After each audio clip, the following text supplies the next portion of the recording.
بدھ کے دن سورت کوثر کا خاص وظیفہ۔ خدا کی قسم 1 گھنٹے میں دولت ملے گی، نہیں یقین تو آزما لو۔ بسم اللہ الرحمن الرحیم۔ محترم ناظرین، آج بدھ کے دن کا دولت کا خاص وظیفہ سورت کوثر اور الحمدللہ رب العالمین، یہ پڑھتے ہی گھر میں اتنا پیسہ آئے گا، ہر رشتہ دار آپ کے آگے پیچھے گھومے گا، 1 دن میں کروڑوں ملیں گے انشاءاللہ۔ آج بدھ کے دن کا ایک ایسا دولت کا خاص وظیفہ آپ کے حوالے کروں گا، یہ اتنا تیز وظیفہ ہے کہ 2 منٹ میں اثر کر جائے گا۔ ناظرین اکرام، جس بندے کی کئی سالوں سے جیب خالی ہے، جو بندہ کئی سالوں سے غربت تنگ دستی کا شکار ہے، جس گھر میں کئی سالوں سے رزق اور دولت کی تنگ دستی ہے، جہاں رحمتوں برکتوں کی بہاریں آج تک نہیں آئی، وہ دنیا جہاں کے تمام کام چھوڑ کے بدھ کے دن دولت کا وظیفہ کسی صورت مت چھوڑیں۔ یہ دولت کا ایک خاص وظیفہ ہے کہ پڑھنے والا رب کعبہ کو راضی کر لیتا ہے، اور جس بندے سے رب راضی ہو جائے اس بندے کی ہر پریشانی، ہر مشکل، ہر تنگ دستی ٹل جاتی ہے۔ سورت کوثر اور الحمدللہ رب العالمین کا کمالات ہر کوئی جانتا ہے، لیکن اگر کوئی نہیں جانتا تو آج یہ وظیفہ بتائے گئے طریقے سے ایک بار میرے کہنے پر کر کے دیکھیں، آپ تمام وظیفوں کو بھول جاؤ گے۔ صرف بدھ کے دن پڑھنے کی دیر ہے۔ یہ وظیفہ آج تک جس کسی کو بتایا، جس نے پڑھا، رب نے بے شمار رحمتوں برکتوں سے نوازا۔ یہ وہ سورت اور آیت ہے جس سے آپ کی تمام پریشانیاں ختم ہو جاتی ہیں۔ ایک صاحب حضرت علی مولا علی شیر خدا مشکل کشا کی بارگاہ میں حاضر ہوئے اور فرمایا کہ میں تنگ دست ہوں، گھر کے حالات خراب ہیں۔ مولا علی نے فرمایا جاؤ استغفار کرو۔ ایک دوسرا شخص آیا، کہا میں بے اولاد ہوں، پریشان ہوں، نرینہ اولاد دے دیجئے۔ مولا علی نے فرمایا جاؤ استغفار کرو۔ ایک تیسرا شخص آیا، اس نے کہا مولا علی میرے گھر میں پریشانیاں ہیں، اپنا مسئلہ بیان کیا۔ مولا علی نے فرمایا جاؤ استغفار کرو۔ وہ تینوں شخص چلے گئے۔ پاس بیٹھے ایک بندے نے مولا علی شیر خدا جس کو لقب ملا ہے مشکل کشا سے پوچھا کہ مولا علی آپ کے پاس 3 بندے آئے، تینوں نے اپنے مختلف مسائل پیش کیے اور آپ نے تینوں کو استغفار کا ہی ذکر کیوں کہا؟ تو مولا علی نے فرمایا کہ آج ہماری تباہی و بربادی کی سب سے بڑی وجہ ہماری گناہ ہے۔ اگر کسی کا رزق تنگ ہوتا ہے تو وہ توبہ کرے، اگر پریشانیاں کسی کی جان نہیں چھوڑ رہی تو وہ توبہ کرے، اگر کسی پر آزمائش آتی ہے تو وہ توبہ کرے، اگر کسی کے گھر فاقے ہیں، غربت ہے اور وہ توبہ کرے۔ توبہ کا ذکر، استغفار رب کو راضی کر لیتا ہے، رب کو منا لیتا ہے، اور جس بندے سے رب راضی ہو جاتا ہے پھر اسے مانگنا نہیں پڑتا، اسے غیبی خزانوں سے دے دیا جاتا ہے۔ مولا علی نے فرمایا کہ جب کبھی آپ پر مشکل وقت آ جائے استغفار کرو، اور بعض اوقات واقعی انسان جانے انجانے میں کوئی ایسا گناہ، کوئی ایسی بات، کوئی ایسا عمل ہو جاتا ہے کہ وہ بندہ رب کی پکڑ میں آ جاتا ہے، اور جب بندہ رب کی پکڑ میں آ جائے تو پھر دنیا کی کوئی جادو جنات، کوئی بھی وظیفے، کوئی اعمال، کوئی بھی عمل آپ کا فائدہ مند نہیں رہتا۔ جب تک آپ اپنے گناہوں کی سچی توبہ نہیں کر لیتے آپ کامیاب ہو ہی نہیں سکتے۔ اس لیے خدارا آپ نے سب سے پہلے اپنے گناہوں کی سچی توبہ کرنی ہے۔ یہ کامیابی کا راز آپ کو بتا رہا ہوں۔ میں لوگوں کے وظائف سنتا ہوں، لوگ بڑے بڑے وظائف بتاتے ہیں، بڑے بڑے درس دیتے ہیں، لیکن خدارا ہم میں سے، آپ میں سے بہت سے لوگ ان باتوں کو پہلے جانتے ہیں۔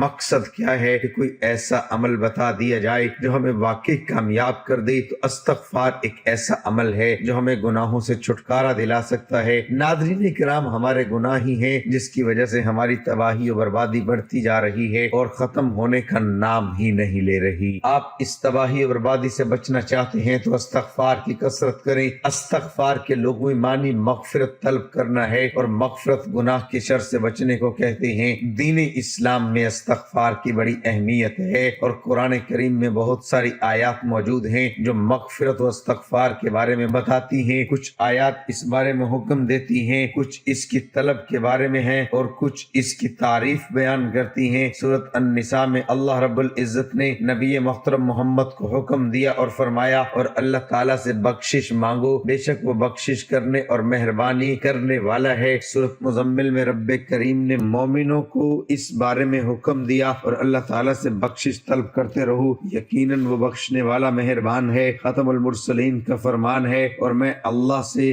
دن میں 100 بار بخشش مانگتا ہوں، جس سے استغفار کی اہمیت و افادیت واضح ہوتی ہے۔ استغفار کے ثمرات میں گناہوں کی بخشش، اللہ کی رضا اور اس کی محبت و رحمت اور عذاب کا ٹل جانا، کثرت سے خیر و برکت اور دلوں کا روشن اور درجات کا بلند ہونا، زہد و تقوی پیدا ہونا، وقار اور بردباری میں اضافہ، روزی میں کشادگی، مال و اولاد میں اضافہ، بلاؤں اور مصیبتوں سے دوری، جسمانی اور روحانی قوت میں اضافہ، اور بندے کا اپنے خالق کی محبت کی طرف رجحان، اور اللہ تعالیٰ کی محبت کے آگے دوسری دنیاوی نعمتوں سے بے نیاز ہونا، اور بندے میں دیگر صفات کا پیدا ہونا شامل ہے۔ جہاں استغفار کے بے شمار فائدے ہیں وہاں کچھ شرائط بھی ہیں۔ ان میں اولین یہ ہے کہ اللہ تعالیٰ کو حاضر و ناظر ماننا اور اس کے لیے دل میں جذبہ اخلاص کا موجزن ہونا، اور عاجزی انکساری کے ساتھ اللہ تعالیٰ کی طرف متوجہ ہونا، اور خشوع و خضوع کے ساتھ اس کے احکامات کو سمجھنا اور ان پر عمل کرنا۔ جبکہ استغفار کے آداب میں طہارت جسمانی اور روحانی کا ہونا بھی ضروری ہے۔ استغفار کے اوقات وقت سحر کے علاوہ پچھلی رات کو اللہ سے بخشش مانگنا۔ رسول اکرم کا فرمان ہے کہ رب کائنات رات کے آخری تہائی حصے میں ہر رات دنیا سے قریب والے آسمان پر نازل ہوتا ہے اور کہتا ہے کہ کون ہے جو مجھے پکارے اور دعا و استغفار کرے، میں اس کی دعا قبول کروں، اور کون ہے جو مجھ سے سوال کرے اور میں اسے عطا کروں، کون ہے جو مجھ سے مغفرت طلب کرے اور میں اسے بخش دوں۔ محترم ناظرین، آج کا خاص وظیفہ لازمی کیجیے گا۔ آپ بے روزگار ہیں، آپ بے اولاد ہیں، آپ قرض دار ہیں، آپ کا کاروبار نہیں چل رہا، آپ کے گھر میں مسائل ہیں، آپ کی جتنی بھی پریشانیاں، جتنے بھی مسائل، جتنی بھی رکاوٹیں، جتنی بندشیں ہیں، یہ سب ختم ہو جائیں گی اگر آپ سورۃ کوثر اور الحمدللہ رب العالمین کا وظیفہ کریں گے، کیونکہ یہ ایک ایسی آیت ہے جو اللہ تعالیٰ کی پاکی کو بیان کرتی ہے اور اللہ تعالیٰ کا شکر ادا کرنے کی ہمیں توفیق عطا کرتی ہے۔ جب ہم اللہ تعالیٰ کا شکر ادا کریں گے تو وہ ہمیں غیب سے اتنا خزانہ عطا کرے گا کہ آپ خود حیران رہ جائیں گے، آپ کو سمجھ بھی نہیں آئے گی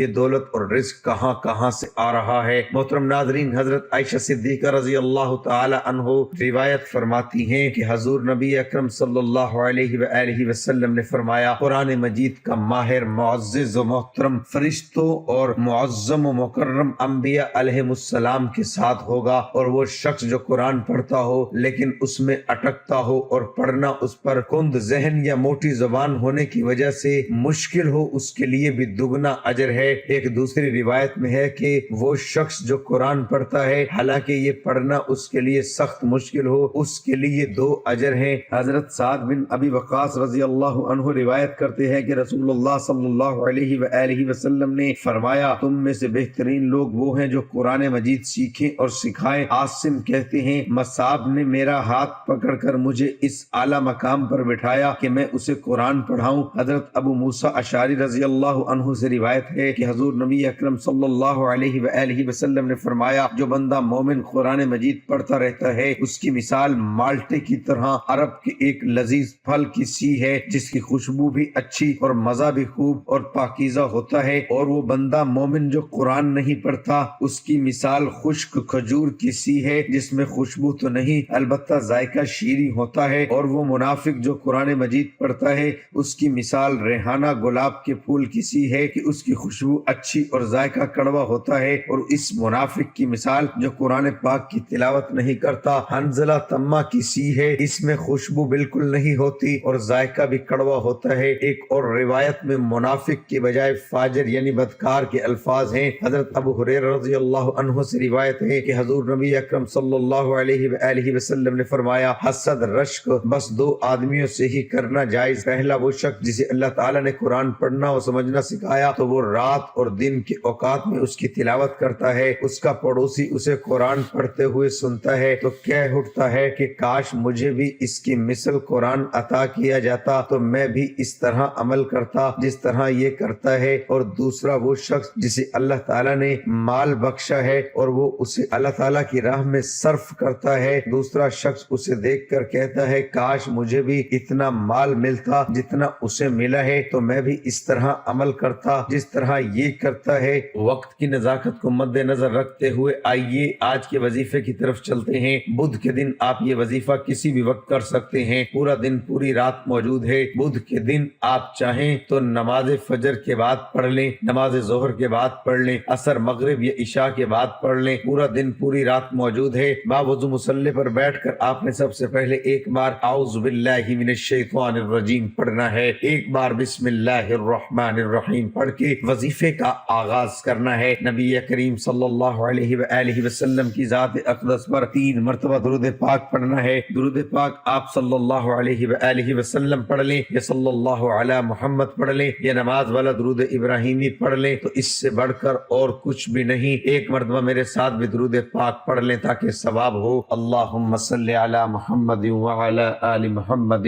کما صلیت علی ابراہیم وعلی آل ابراہیم انک حمید مجید۔ اللہم بارک علی محمد وعلی آل محمد کما بارکت علی ابراہیم وعلی آل ابراہیم انک حمید مجید۔ آپ نے درود پاک پڑھتے ہی سب سے پہلے عاجزی کے ساتھ اپنے مقصد کی نیت کرنی ہے۔ مقصد جتنا بڑا ہو یہ نہ دیکھنا کہ یہ ناممکن ہے، دیکھو کہ مانگ کس ذات سے رہے ہو جو عرش الہی کا رب ہے، خزانوں کا مالک ہے۔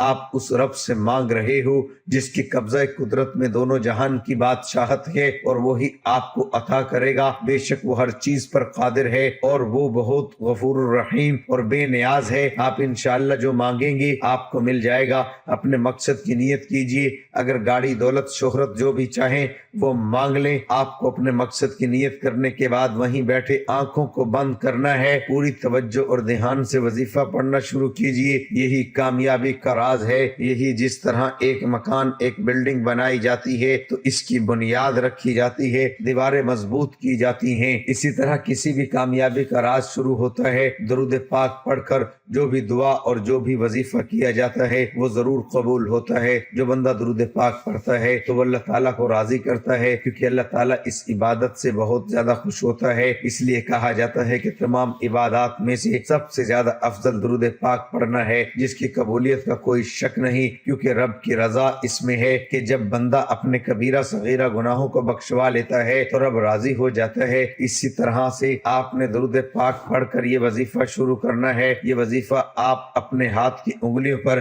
گن کے پڑھ سکتے ہیں۔ اگر ہاتھ کی انگلیوں پر گن کر نہیں پڑھ سکتے تو تسبیح کا استعمال کر لیں، لیکن تعداد میں کمی پیشی نہیں ہونی چاہیے۔ اگر کمی پیشی ہوگی تو اس کے ذمہ دار آپ ہوں گے۔ آپ نے ہاتھ کی انگلیوں پر 100 بار الحمدللہ رب العالمین پڑھنا ہے، کمی پیشی نہیں کرنی۔ بعض اوقات بندہ ایک دانہ کم یا زیادہ پڑھ جاتا ہے، لیکن آپ نے 100 دانوں کی تسبیح کرنی ہے، 100 بار پڑھنا ہے۔ اور جب آپ کی زبان سے نکل رہا ہو الحمدللہ رب العالمین، آپ روتے ہوئے تڑپتے ہوئے سسکتے ہوئے رب کعبہ سے مانگتے جائیں۔ یقین کیجئے اللہ تعالیٰ آپ کی نسلوں کو آباد کر دے گا۔ جن گناہوں کی پکڑ کی وجہ سے رب نے آپ کا رزق تنگ کیا ہے، آپ کے گھر میں پریشانیاں ہیں، فاقے ہیں، غربت ہے، تنگ دستیاں ہیں، اس صورت کی فضیلت و برکت سے ہر طرح کی پریشانیاں، ہر طرح کے گناہ اور ہر طرح کی بندشیں ٹوٹ جائیں گی اور کامیابی آپ کا مقدر ہو جائیں گی۔ 100 دانوں کی ایک تسبیح پڑھنے کے بعد اب دوسرے نمبر پر جو آپ نے وظیفہ کرنا ہے وہ رب کے 2 ناموں کا وظیفہ ہے۔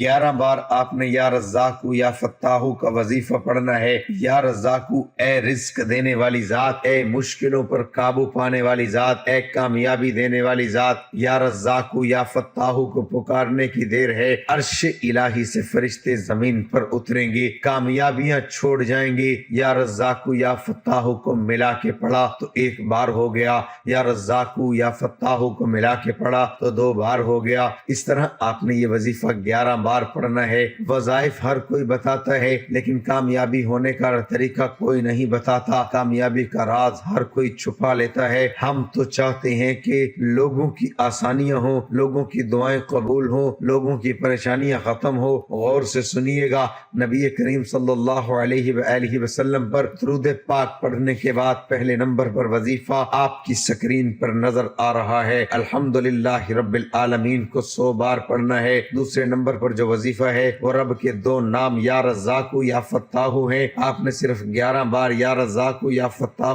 کو بتائے گئے طریقے سے پڑھنا ہے۔ اب تیسرے نمبر پر آخری جو وظیفہ ہے آپ نے صرف اور صرف 11 بار سورہ کوثر پڑھنی ہے۔ انا اعطیناک الکوثر فصل لربک وانحر ان شانئک هو الابتر۔ 1 بار سورۃ کوثر پڑھ کر وظیفہ مکمل کر دینا ہے۔ اب کامیابی کا کیا راز ہے؟ اس کو پڑھ کے اپنے رب کا شکر ادا کیا اور اس کی پاکی بیان کر کے اپنے گناہوں کو بخشوا لیا۔ اب رب راضی ہے، اب انعام لینے کا وقت ہے۔ یا رزاق سے رزق مل جائے گا، رزق کے 300 دروازے کھل جائیں جائیں گے، یا فتاحو سے کامیابی آپ کا مقدر ہو جائے گی، رکاوٹیں بندشیں ہٹ جائیں گی اور آپ پر رحمت و برکتوں کی برسات ہوگی۔ سورۃ کوثر سے آپ کے گھر میں حالات بدل جائیں گے، بے سکونی بے برکتی ہمیشہ کے لیے ختم ہو جائے گی۔ یہ وظیفہ کوئی نہیں بتائے گا، خدا را یہ وظیفہ بتائے گئے طریقے سے کیجیے۔ دوستو، آج کا وظیفہ نہایت ہی آسان اور مختصر ہے۔ آپ نے دیکھا ہوگا کہ آپ کو پڑھنے کے لیے صرف 1-8 منٹ ہی لگے گا، اس سے زیادہ کا وقت آپ کا نہیں لگے گا۔ آپ نے بدھ کے دن یہ کسی بھی نماز کے بعد کر لینا ہے اور انشاءاللہ آپ کے رزق کی جو بھی پریشانی ہے وہ ختم ہو جائے گی۔ ناظرین، گزارش ہے کہ اللہ تعالیٰ کے 99 ناموں میں سے کوئی ایک نام کمنٹ میں لکھ کر ضرور شیئر کریں۔ اللہ ہم سب کا حامی و ناصر ہو،